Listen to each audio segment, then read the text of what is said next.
धर्मपालो नरपतिः सतु सम्राट् बृहत्स्रवाः साक्षान् महाभागवतो राजर्षिर्हयमेधयात् शुत्रुक्षमयुतो दीनो नैवास्मच्छापमर्हति।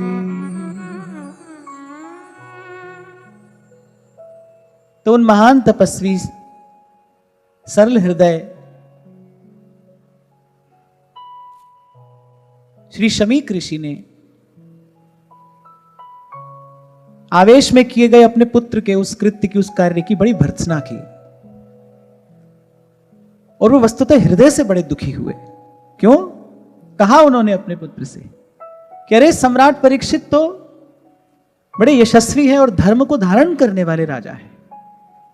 बड़े बड़े अश्वमेध यज्ञ उन्होंने किए, संतान की भांति वो अपने प्रजा का पालन करते हैं और सबसे बड़ा गुण उनका कि वो भगवान के परम प्यारे भक्त हैं, वो राजर्षि हैं। वे भूखे प्यासे इस आश्रम पर आए थे। वस्तुतः होना तो ये चाहिए था कि उनका आतिथ्य होता, उनका कुछ सत्कार होता। हम यथा सामर्थ्य उनका स्वागत करते, सत्कार करते, क्योंकि राजा में भगवान का अंश होता है, भगवान का तेज होता है। फिर श्राप के योग्य तो वो कदापि नहीं थे। यहां दो बातों का दर्शन हो रहा है कि शमीक ऋषि कैसे संत हृदय हैं। उनका ध्यान इस बात पर है ही नहीं कि राजा ने हमारा कुछ अपमान किया, कुछ हमारा अपराध किया। उनका ध्यान इस बात पर है ही नहीं। वो तो इस बात से दुखी हो रहे हैं कि मेरे स्थान पर राजा आए और उनके साथ ऐसी न होने वाली घटना घट गई। तो एक तो यहां संत हृदय की सरलता का दर्शन हो रहा है।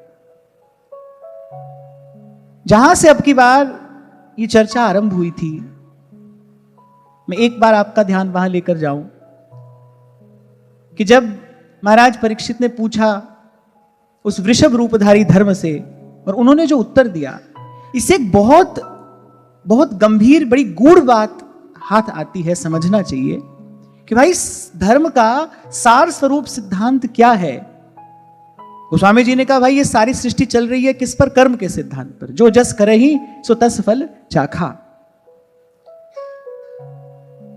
धर्म का सारभूत सिद्धांत क्या है कि किसी भी प्रकार, किसी भी स्थिति में किसी अन्य में दोष दर्शन ना करे। किसी दूसरे में दोष देखना वस्तुतः भगवान में ही दोष देखना है, क्योंकि सारी लीला, सारी सृष्टि तो भगवान की है। जैसे मैंने आपको कभी एक उदाहरण दिया था कि किसी ने कोई वस्तु बनाई है, मान लीजिए किसी ने खीर बनाई, वो आपको बड़े प्यार से परोस रहा है और आप उस खीर की निंदा करते हो। आप कहते हो कि तो अच्छी नहीं है, इसमें तो ये दोष है, इसमें ये दोष है। तो वस्तुतः आप उस वस्तु की निंदा नहीं कर रहे। जिसने वो वस्तु बनाई है, आप वस्तुतः उसकी निंदा कर रहे। तो जब यहां दोष देखा जाता है तो वस्तुतः आप यहां किसी वस्तु में, किसी व्यक्ति में, स्थान में, स्थिति में दोष नहीं देख रहे। उसके मूल में कौन है, उसको रचने वाला कौन है, उसको बनाने वाला कौन है। हम अप्रत्यक्ष रूप से भगवान में ही दोष देखते हैं। और भगवान में दोष देखने वाला, यहां भगवान कह रहे हैं सुपने नहीं देखा पर दोषा, किसी में भी दोष नहीं देखना चाहिए। भगवान का तो यह कहना है दोष में भी दोष नहीं देखना चाहिए। भगवान का मानना तो यह है कि हम तो साधु मानते ही उसको है जिसको दोष दिखाई ही नहीं पड़ता। संत है ही वही जिसको दोष दिखाई ना पड़े। क्योंकि भाई आंख भले दो हो पर दृष्टि तो एक है ना। या तो दोष दिखाई देगा या भगवान दिखाई देंगे। जिसको भगवान दिखाई देंगे उसको दोष दिखाई नहीं देगा। जिसकी आंख, जिसकी दृष्टि फूल पर होगी उसको कांटा कैसे दिखाई देगा, और जिसको कांटा दिखाई दे रहा है उसको फूल कैसे दिखाई देगा। तो भगवान तो कहते भाई हमारी दृष्टि में तो साधु है ही भाई, पंडितः समदर्शिनः, इसको गुण दोष दिखाई नहीं देता। वासुदेव सर्वमिति, जो सदा सर्वदा सर्वत्र हमारा, हमारी सत्ता का, हमारी इच्छा का, हमारी लीला का ही दर्शन करता है। और फिर भगवान में ही कोई दोष देखता हो। और ध्यान रखना ऐसा ही है, मैं आपको केवल समझाने के लिए बात बनाकर नहीं कह रहा हूं, ऐसा ही है। किसी में दोष देखना, भगवान में ही दोष देखना है, क्योंकि जो हो रहा है वो भगवान की सत्ता से हो रहा है। अनुभव प्राप्त महापुरुषों का कहना है तेरी सत्ता के बिना हे मुद मंगल मूल, पत्ता अभी हिलता नहीं और खिले न कोई फूल। जो हो रहा है वो भगवान की सत्ता से हो रहा है। इसलिए कुछ दिन पहले मैंने आपको कहा था अनेक अनेक मत विचार हैं जो कहते हैं अच्छा करने वाला कोई और है, बुरा करने वाला कोई और है, पर वस्तुतः ऐसा नहीं है। ऐसा होने से ऐसा होने से तो द्वंद्व कभी समाप्ति नहीं होगा, फिर वहां दो हो जाएंगे। एक ही है, जो हो रहा है वो उसी की इच्छा है, उसी की शक्ति है, उसी की सत्ता है। इस बात को जानकर मानकर इसका अनुभव करके ही कोई शांत हो सकता है, उपराम हो सकता है।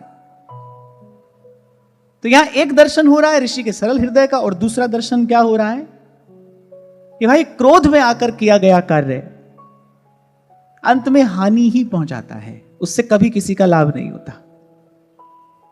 मैंने तो एक संत के मुख से सुना था, बोले आवेश में क्रोध में आकर आप कोई काम करने जा रहे हो ना, थोड़ी देर रुक जाओ, बस थोड़ी देर के लिए आप रुक जाओ।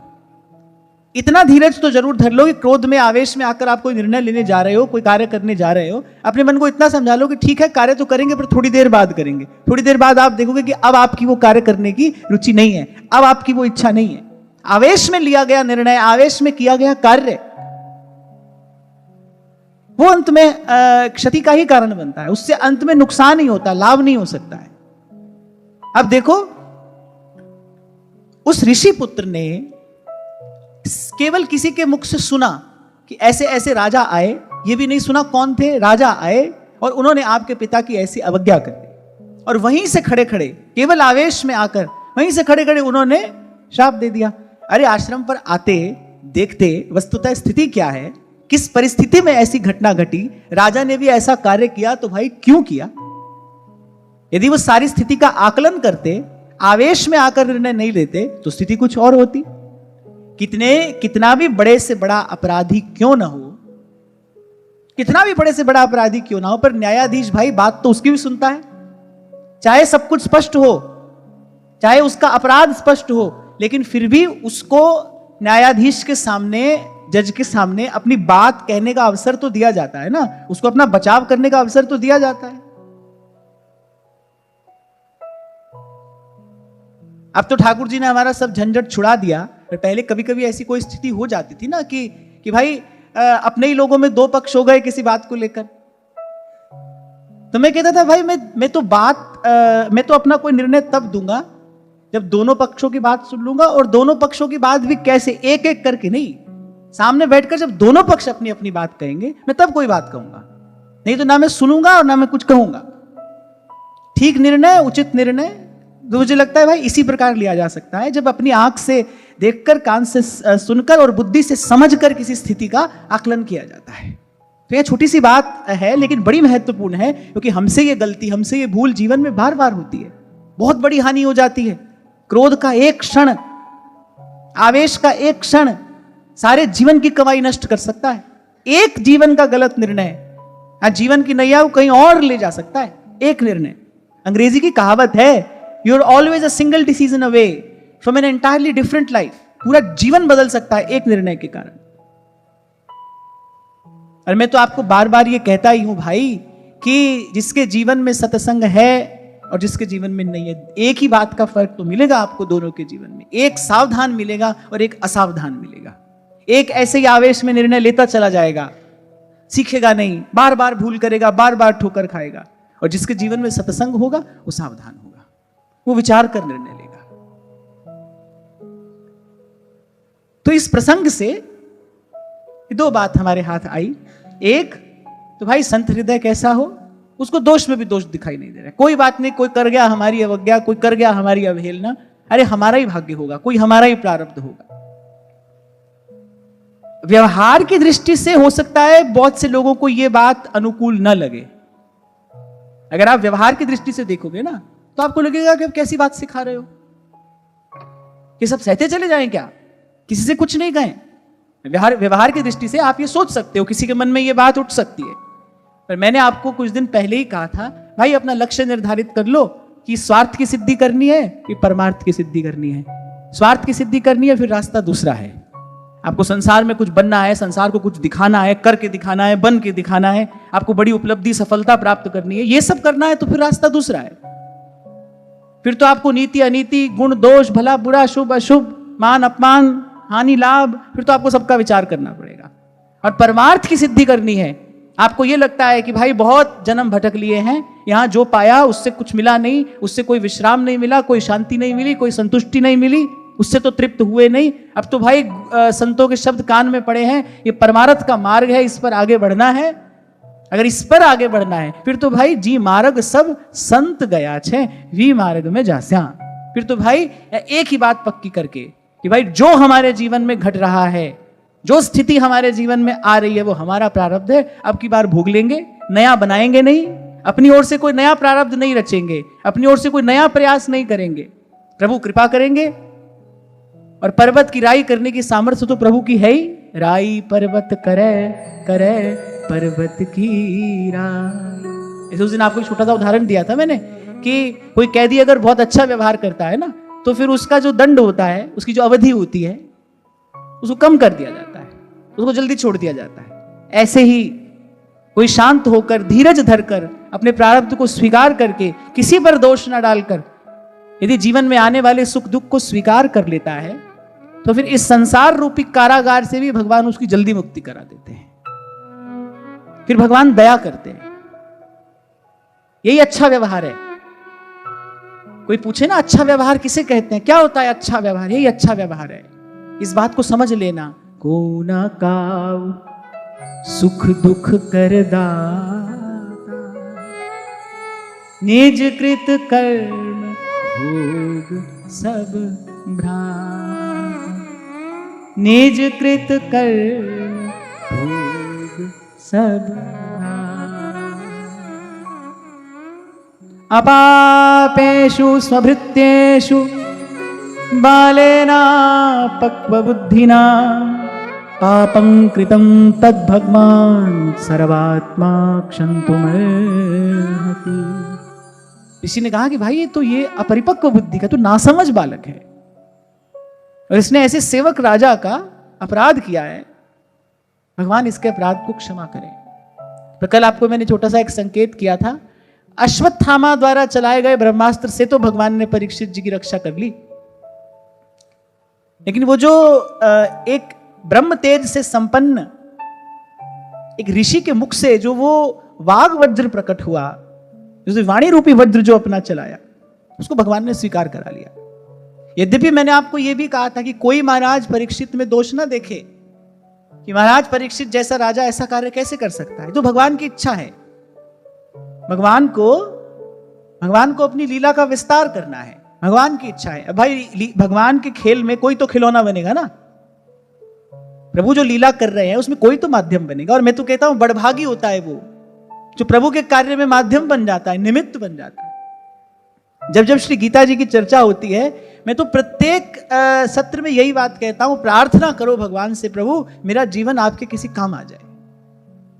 देखो, जिनकी मात्र कृपा दृष्टि से सकल विश्व को पलते देखा, प्रभु को कोई आवश्यकता नहीं है। अनंत कोटि ब्रह्मांडों का पोषण करने के लिए प्रभु की एक कृपा दृष्टि पर्याप्त है, उनका एक संकल्प पर्याप्त है, उनको आवश्यकता नहीं है।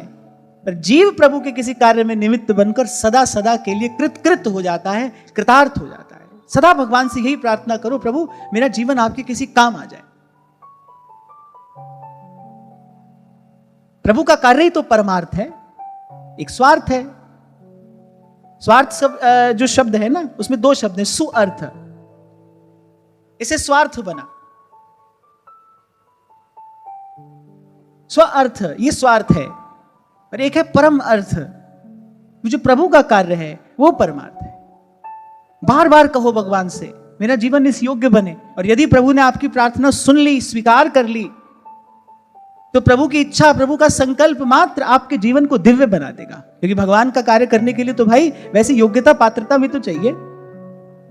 करोड़ों करोड़ों वानर थे महाराज सुग्रीव की सेना में, पर प्रभु का कार्य तो हनुमान जी ने किया ना। प्रभु ने यदि चुन लिया आपको अपने कार्य के लिए, आपकी प्रार्थना सुन ली, स्वीकार कर ली, और जो युवा भाई बहन सुनते हैं उनको तो मैं बहुत विशेष रूप से ये बात कह रहा हूं, विनम्रता पूर्वक ये संकेत कर रहा हूं, बार बार भगवान से प्रार्थना करना, प्रभु ये जीवन रूपी अवसर मुझे मिला है, मेरा जीवन आपके किसी कार्य में निमित्त बने, मैं आपके किसी कार्य में निमित्त बनूं। आप देखना आपके जीवन में दिव्यता का संचार होगा। प्रकृति ले लेती है फिर उस जीवन की व्यवस्था अपने हाथ में, उसके तन, उसके मन, उसकी बुद्धि, उसके विचार, इन सब का रक्षण पोषण फिर माता प्रकृति स्वयं करती है। ऐसा मेरा अपना जीवन का अनुभव है। उसके तन का, मन का, बुद्धि का, उसके विचारों का पोषण प्रकृति स्वयं करती है।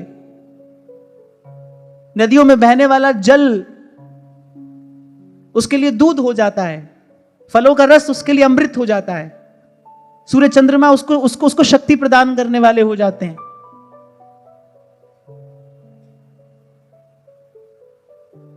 सच्चे हृदय से की हुई प्रार्थना हो तो फिर भगवान सुनते हैं, स्वीकार करते हैं, और प्रभु ये प्रार्थना स्वीकार कर लें, जीवन दिव्य हो जाता है।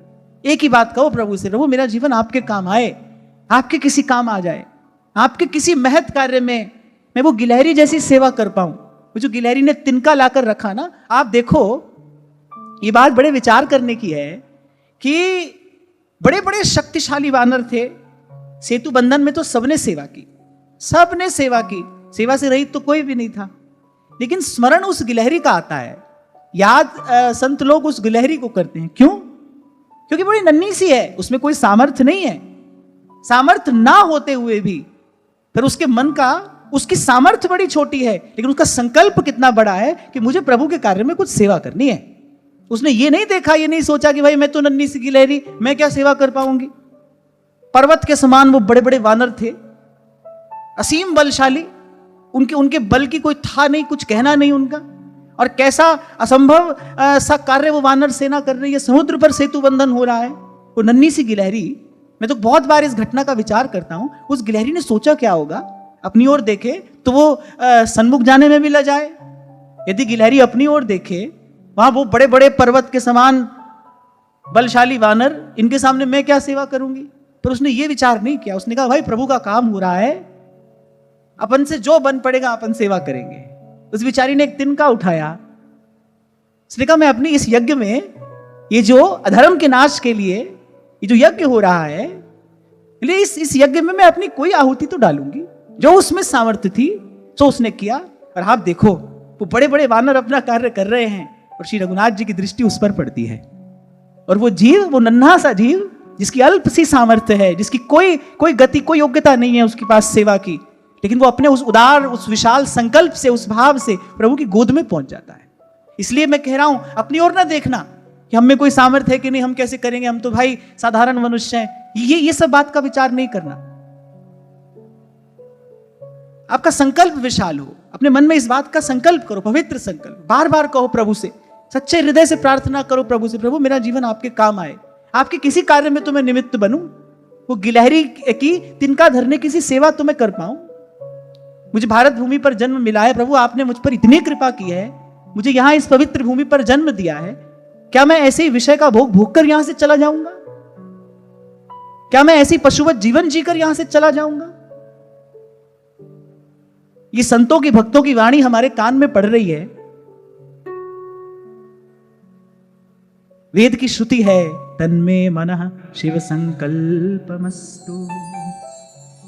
प्रार्थना की गई है भगवान से, ऋषि लोग प्रभु से प्रार्थना करते हैं, तन्मे मनः शिव संकल्पमस्तु, हमारे संकल्प पवित्र हो।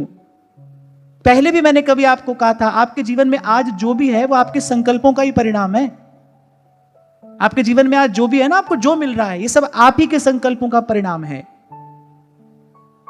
इसलिए ऋषियों ने ये नहीं मांगा भगवान से ये मिले वो मिले, का हमारा संकल्प पवित्र हो जाए। संकल्प पवित्र होगा तो जीवन पवित्र हो जाएगा, जीवन दिव्य हो जाएगा।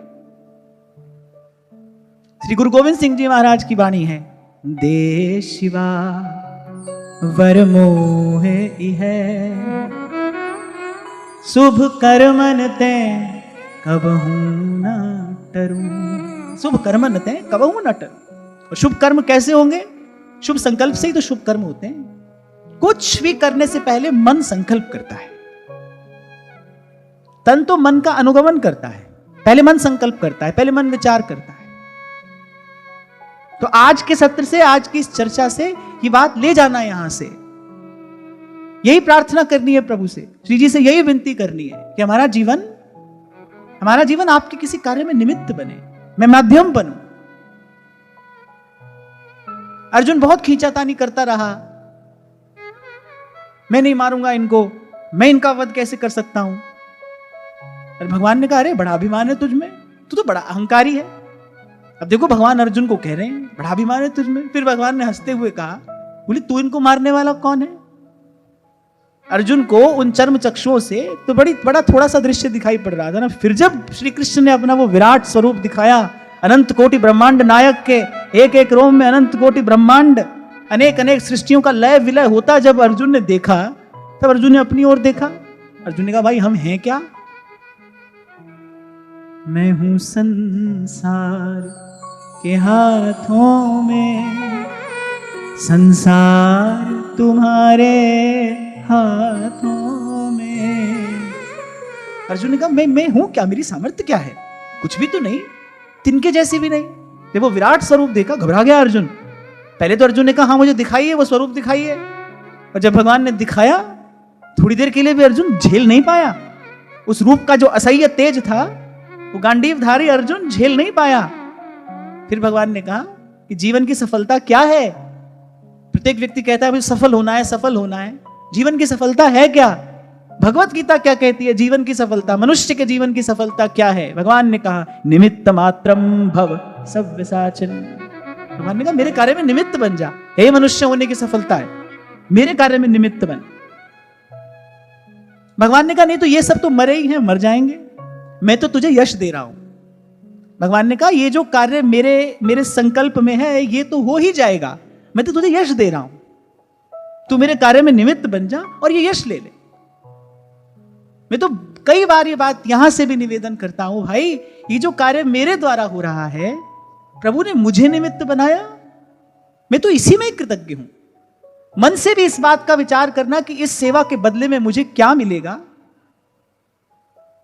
मन से भी इस बात का विचार करना तो बड़ा भारी अपराध है, ये तो बड़ा भारी अज्ञान है कि मैं सेवा के बदले में मुझे क्या मिलेगा। अरे प्रभु ने अपने कार्य में निमित्त बनाया, और क्या मिलेगा? जीवन की सबसे बड़ी सफलता यही तो है। अकेला बैठा बैठा विचार कर लेता हूं, भाई प्रभु ना चुनते अपने कार्य के लिए तो हम भी संसार की गलियों में भटक रहे होते। जो कार्य सब कर रहे हम भी वही कर रहे होते। यहां तो पारा सरसुर इंद्र कलप कामिनी मन फंद्या, और परे देह दुख द्वंद कौन क्रम काल निकंद्या। संतों की कृपा से एक बात तो समझ में आ गई भाई, जे ही राखे रघुवीर ते उबरे ते ही काल, जे ही राखे रघुवीर ते उबरे ते ही काल महा। तो सेवा भी हो, और 2 दिन पहले हम चर्चा कर रहे थे किस क्रिया को सेवा कहना चाहिए, जो निष्काम भाव से की जाए। सकामता से किया हुआ कर्म है और कर्म का शुभ अशुभ फल है। निष्कामता से की जाए वो क्रिया तो सेवा है। सेवा का फल ना शुभ है ना अशुभ, सेवा का फल सेवा है। सेवा का फल नहीं होता, सेवा का तो प्रसाद होता है। आज तो परिस्थितियां और हो गई। पहले मंदिर में जितना कार्य होता था, संत लोग सेवा करते थे। रुपया देकर श्री जी की सेवा नहीं कराई जाती थी, पैसा देकर ये सब कार्य नहीं कराया जाता था। अनेक अनेक संत श्री जी की सेवा करते थे। बदले में क्या मिलता था? श्री जी का प्रसाद मिलता था। सेवा के बदले में फल नहीं मिलता है, सेवा के बदले में अर्थ नहीं मिलता है, सेवा के बदले में धन नहीं, सेवा के बदले में तो प्रभु का प्रसाद मिलता है। सेवा प्रभु का प्रसाद देने वाली है। आप भी अपने घर में श्री जी की सेवा करते हो, आपने श्री जी को भोग लगाने की सेवा की, बदले में क्या मिला? प्रसाद मिला ना। सेवा का फल नहीं है, सेवा का तो प्रसाद है। तो सकाम भाव से करोगे तो कर्म है, कर्म का फल है, कर्म का फल है, फल बंधन है। निष्काम भाव से करोगे तो सेवा है, सेवा का प्रसाद है। और प्रसाद अर्थात प्रसन्नता, प्रसन्नता को ही प्रसाद कहते हैं। प्रभु की प्रसन्नता ही प्रसाद है। तो जीवन की सफलता क्या है? जोर से बोलो कि जीवन प्रभु के काम आए, हमारा जीवन सेवा में लगे, हम प्रभु के किसी कार्य में तो निमित्त बने। यही जीवन की सफलता है। ये तन, ये मन, ये धन, ये बल, बुद्धि, यौवन, विद्या, ये जितने भी सद्गुण हैं, सेवा में ही जाकर सफल होते हैं। और मैं तो ये देखता हूं भाई कि गुण हो और सेवा का भाव ना हो तो वही रूप, यौवन जैसे गुण पतन कराने वाले हो जाते हैं। कभी कहा था मैंने आपसे जीवन में केवल शक्ति बढ़ी, भक्ति न बढ़ी, जीवन में केवल शक्ति बढ़ी तो क्या होगा? जैसे रावण को नारायण में भी साधारण नर का दर्शन हो रहा है। क्यों? क्योंकि उसके पास शक्ति तो बहुत है, उसके पास भक्ति नहीं है। शक्ति बढ़ी और भक्ति ना हुई तो नारायण में भी साधारण बुद्धि हो जाएगी, नारायण में भी कोई नर देखेगा। और भक्ति बढ़े, और मैं तो कहता हूं भक्ति की शक्ति बढ़े तो फिर नर में भी नारायण का दर्शन होता है। यही बात यहां श्री शमीक ऋषि ने कही। अरे वो तो भगवान के महान भक्त राजा है, भगवान के अति प्रिय है, भगवत पार्षद है, उनके साथ ऐसा व्यवहार कदापि नहीं किया जाना चाहिए था। वो तो आए थे, अरे उनका हम कुछ सम्मान तो कर नहीं सके, उल्टे उनको श्राप और दे दिया। हृदय विदीर्ण हो गया शमीक ऋषि का, भगवान से बार बार प्रार्थना कर रहे हैं, प्रभु मेरे ये बालक जो है ये अपरिपक्व बुद्धि है, कच्ची बुद्धि का बच्चा है, और इसने ऐसा कार्य कर दिया, आप इसके अपराध को क्षमा करें। अपने अपराध की ओर तो कोई ध्यान नहीं दिया उन्होंने, लेकिन हृदय में दुख है, हृदय में पीड़ा है। और संतों का यही सहज गुण गाकर भगवान वेदव्यास इस अध्याय को विराम देते हैं। अगला अध्याय आरंभ होता है। एक बार प्रभु का नाम उच्चारण कर लें। ये घटना तो घट गई, महाराज परीक्षित अपने महल में पहुंच गए। अभी उनको पता नहीं है कि ऋषि कुमार ने श्राप दिया है, लेकिन अनुचित किया था। स्वयं ही उनका मन कुछ खिन्न सा हो गया, मन अशांत हो गया, उदास हो गया। आपने ठीक किया है कि ठीक नहीं किया है, आपके द्वारा जो हुआ है वो उचित है कि अनुचित है, इसका सबसे पहला प्रमाण तो अपना मन होता है। जितना आपका मन शुद्ध होगा उतनी शीघ्र आपको पता चल जाएगा। किसी से पूछने की आवश्यकता नहीं है मैंने ठीक किया है कि नहीं। क्या खबर है कि जो बताने वाला जिससे आप पूछ रहे हो उसको उतनी समझ है भी कि नहीं। इसलिए सेवक जी ने कहा श्री हरिवंश प्रमाण मनम, मेरा मन इस बात का प्रमाण है। अपना हृदय सबसे बड़ा प्रमाण है। वो जो अंतर्यामी भीतर बैठा है ना, अंतर्यामी जानी है अंतर्गत का भाव, वो पग पग पर आपको बताता चलता है, वो संकेत करता चलता है भाई मार्ग सही है कि नहीं। उर प्रेरक हित चंद संत कहते हैं, उर प्रेरक हित चंद। सबके भीतर वो दिया जल रहा है, आपके मेरे सबके भीतर वो दीपक जल रहा है, बस उसकी ओर देखने की आवश्यकता है। पर जीव क्या है, उससे विमुख है, उसकी दृष्टि कहीं और है। तभी महाराज परीक्षित को पता नहीं है कि मुझे श्राप मिला है, लेकिन उनका मन खिन्न हो गया। उनको लगा कि भाई आज मुझसे कुछ भूल हो गई है, आज मुझसे अपराध हो गया। जैसे ही अपने महल में पहुंचे तो बड़ी ग्लानि हुई उनको कि कैसा निंदनीय है, कैसा गर्हित कर्म आज मैंने किया। वो निरपराध ऋषि। एक और बड़े सुंदर शब्द का प्रयोग यहां पर हुआ, निरागसी ब्रह्मणि गूढ़ तेजसी। और बोले वो ऋषि जिन्होंने अपना तेज छिपाया हुआ था, माने अपने हृदय की भक्ति, अपना भाव छिपाकर मौन होकर वो भगवान के ध्यान में मग्न बैठे थे। कैसे असंस्कारी किसी पुरुष के समान आज मैंने ये व्यवहार कर दिया। जैसे सत्यनिष्ठ कोई असत्य का बोझ नहीं उठा सकता। यद्यपि भगवान आज्ञा दे रहे हैं, पर महाराज युधिष्ठिर ने कहा कि राज्य लक्ष्मी प्राप्त हो ना हो, पर मैं असत्य भाषण नहीं कर सकता, क्योंकि इस पाप का बोझ मेरी आत्मा उठा नहीं सकती। इस पाप का बोझ मैं नहीं उठा पाऊंगा। तो वो जो जाने अनजाने वो जो भूल अपराध हो गई ना, अब उसका बोझ वहन नहीं कर पा रहे हैं महाराजा परीक्षित, क्योंकि धर्मपरायण है। काला कपड़ा पहनकर कोई मैली जगह पर बैठ जाए, खबर नहीं पड़ती है उसको, पहले से ही काला है। वस्त्र उजला हो तो छोटा सा दाग भी चमकता है, और बहुत उजला हो तो पानी का छींटा भी चमकता है। ऐसे महाराज परीक्षित का वो अत्यंत निर्मल हृदय, वो धर्मपरायण राजा है, तपस्वी राजा है, राजर्षि है वो। आज जाने क्या भगवान की ये लीला और ऐसी क्रिया हो गई। उनका मन तो अशांत, अप्रसन्न, खिन्न, भर गया ग्लानि से। कैसा निंदित कार्य मैंने किया,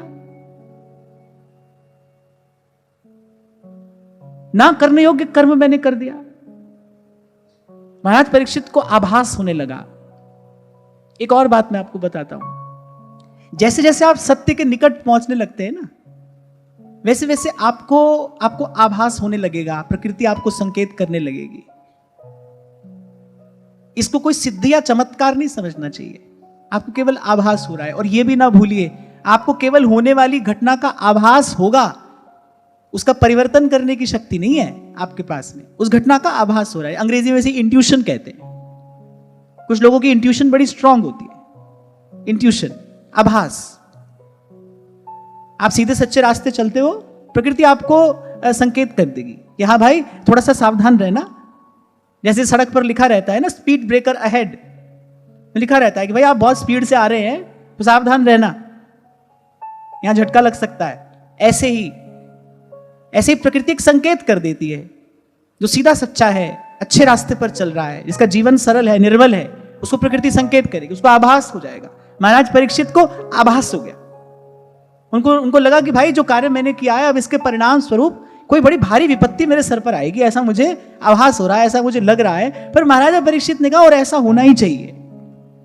उन्होंने कहा ऐसा होना ही चाहिए, विपत्ति आएगी, मुझे कष्ट होगा, मुझे पीड़ा होगी, और वस्तुतः उसी कष्ट और पीड़ा से ही मेरे इस पाप का प्रायश्चित हो जाएगा, और मैं कभी फिर ऐसा कार्य करने का दुस्साहस नहीं करूंगा। इसे कहते हैं सर्वत्र भगवत दर्शन करना, प्रत्येक घटना में भगवान की इच्छा देखना।